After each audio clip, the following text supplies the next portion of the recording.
Hi YouTube. This guy's a dirtbag. See Saturn right here, but he makes a good point. Now, there's something else I want to point out before I read this.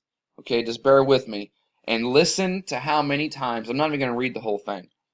Listen to how many times the word clock is in this story. And this guy's mainstream media. He's on Fox Business and stuff quite a bit. Indictments for Irving ISD. His name's Carl Denninger, by the way. Excuse me. Indictments for Irving ISD. Unless you've been living under a rock, you know that a team built by hand, apparently using shift register logic, a digital clock and brought it to school. He repeatedly maintained that it was what it was, a clock.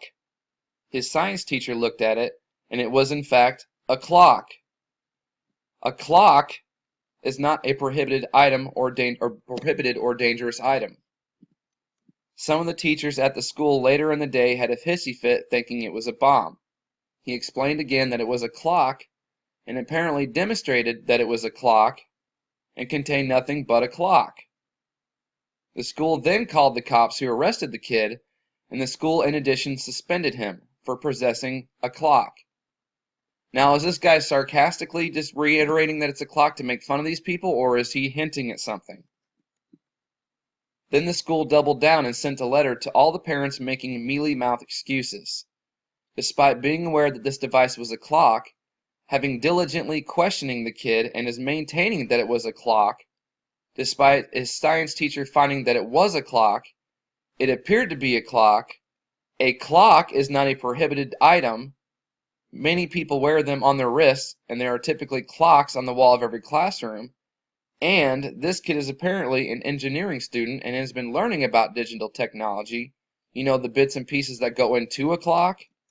The school decided that his clock was dangerous and in fact might be a bomb, so they both suspended him and reported to the cops that he had brought a possible bomb on campus. But wait, they didn't evacuate the school, as you would have thought someone had a bomb. After all, if you think it's a bomb, you don't want innocent people to get blown up and die, right?